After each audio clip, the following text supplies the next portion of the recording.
Assalamualaikum warahmatullahi wabarakatuh. Bismillahirrahmanirrahim. Alhamdulillahi nahmaduhu wa nasta'inuh wa na'udzu billahi min sururi anfusina wa min sayyiati a'malina. May yahdihillahu fala mudhillalah wa may yudlil fala hadiyalah. Wassalatu wassalamu ala rasulillahi Muhammad ibn Abdillah wa ala alihi wa sahbihi wa mawalah. Qala Allah ta'ala fi kitabil aziz. A'udhu billahi minasyaitanir rajim. Ya ayyuhalladzina amanu kutiba alaikumus siyam kama kutiba 'alal ladzina min qablikum la'allakum tattaqun.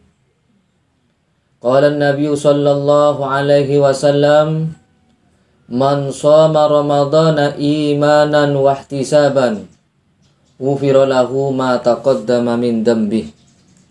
Amma ba'du. Puji syukur alhamdulillah kita panjatkan kehadirat Allah Subhanahu wa taala yang telah memberikan rahmah, hidayah dan inayahnya kepada kita sekalian, sehingga kita memasuki bulan Ramadan dalam keadaan sehat walafiat. Dan mudah-mudahan kita bisa melaksanakan selama sebulan penuh tanpa hambatan dan rintangan. Salawat dan salam mari kita haturkan kepada Nabi Muhammad sallallahu alaihi wasallam, dan semoga kita sekalian mendapatkan syafaat dari beliau. Amin amin ya rabbal alamin. Pada bulan Rajab kemarin kita selalu berdoa kepada Allah Subhanahu wa taala dengan doa Allahumma barik lana fi Rajabah wa Sya'banah wa ballighna Ramadan. Duhai Allah, berikanlah kami, berkahilah kami pada bulan Rajab dan bulan Sya'ban, dan pertemukanlah kami dengan bulan Ramadan. Ini adalah doa yang kita baca atau yang kita panjatkan kepada Allah Subhanahu wa taala agar kita dipertemukan dengan bulan Ramadan yang penuh rahmat, barokah dan maghfirah ini. Dan alhamdulillah doa yang kita panjatkan dikabulkan oleh Allah Subhanahu wa taala.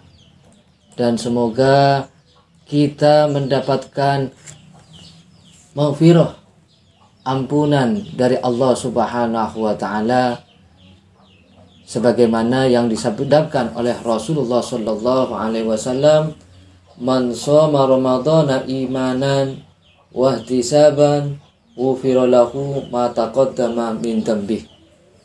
Barang siapa berpuasa pada bulan Ramadan dengan iman dan mengharap ridha dari Allah Subhanahu wa taala, niscaya diampuni dosa-dosanya yang telah lalu.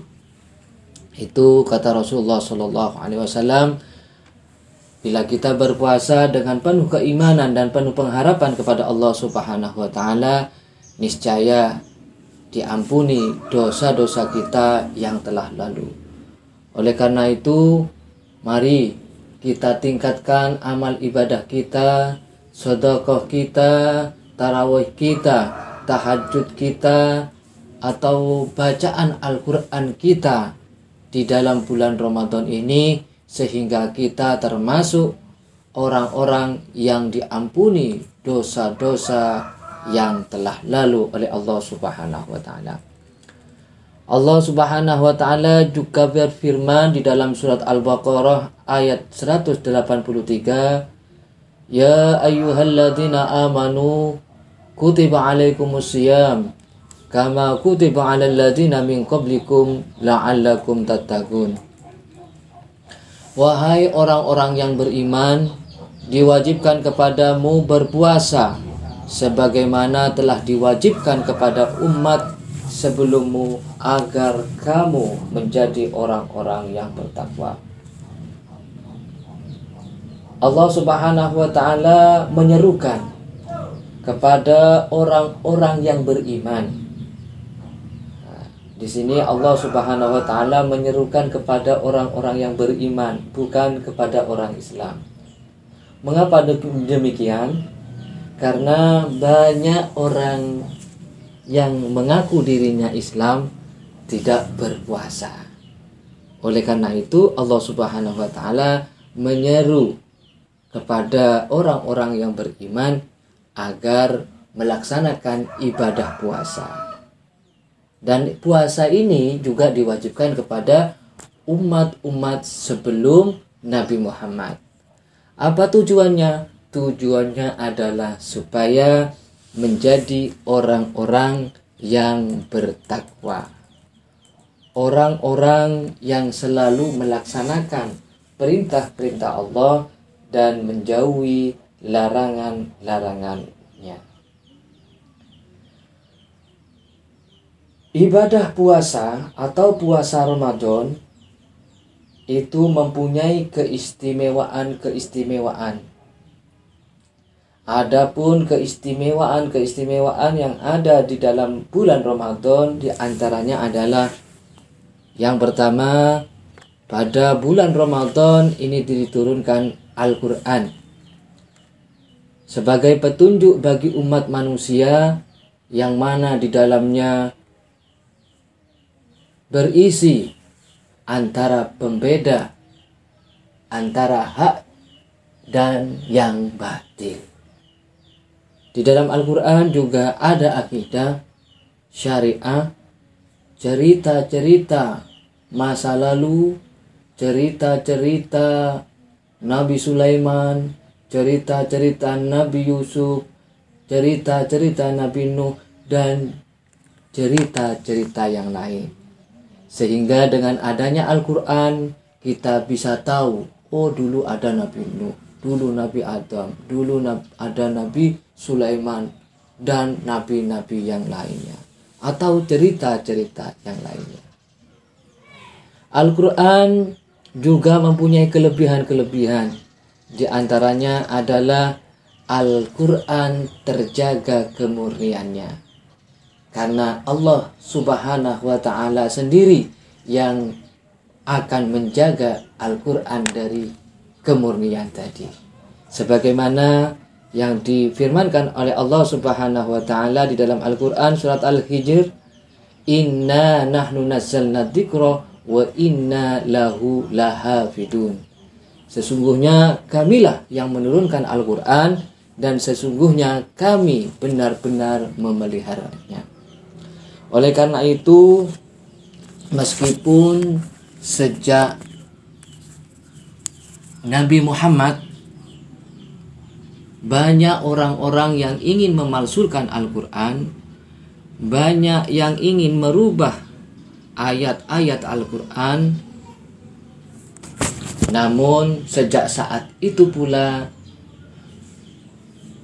keinginan dari orang-orang kafir tersebut diketahui oleh orang-orang Islam.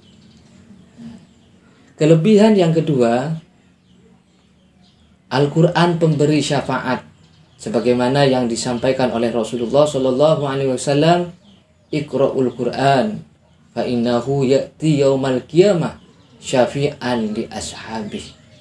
Bacalah Al-Quran, sesungguhnya Al-Quran akan datang di hari kiamat syafi'an li ashabih, dengan memberikan syafaat, dengan memberikan pertolongan kepada sahabatnya, yaitu orang-orang yang selalu membaca Al-Quran, orang-orang yang selalu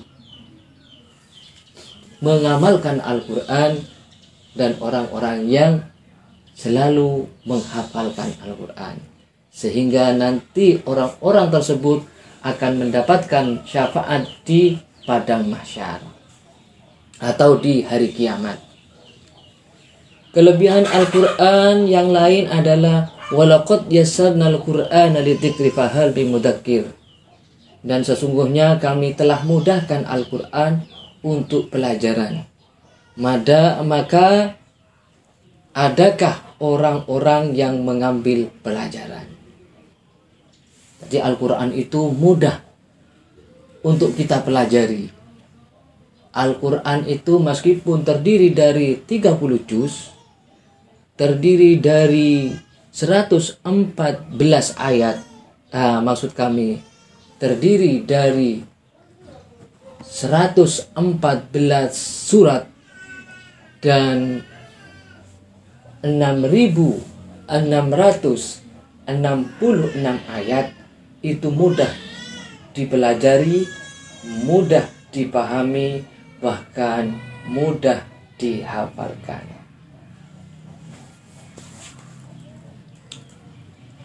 Keistimewaan bulan Ramadan yang kedua,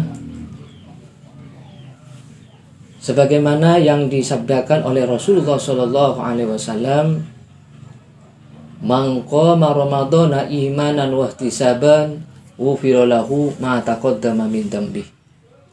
Barang siapa beribadah pada bulan Ramadan seraya beriman dan ikhlas, maka diampuni baginya dosa yang telah lalu. Jadi orang-orang yang beribadah, yang sholat tarawih, sholat tahajud, membaca Al-Quran, qiyamul lail, dengan dilaksanakan dengan penuh keikhlasan dan pengharapan kepada Allah Subhanahu wa Ta'ala, maka orang-orang tersebut diampuni dosa-dosa yang lalu. Oleh karena itu, mari kita perbanyak ibadah qiyamul lail, baca Al-Quran di bulan puasa ini, sehingga nanti kita tergolong atau termasuk orang-orang yang disabdakan oleh Rasulullah Sallallahu Alaihi Wasallam tadi. Kelebihan atau keistimewaan Al-Quran berikutnya yang nomor 3 adalah pada bulan Ramadan itu diturunkan malam Lailatul Qadar. Lalu apakah yang dimaksud dengan malam Lailatul Qadar? Malam Lailatul Qadar yaitu malam yang lebih utama daripada 1000 bulan.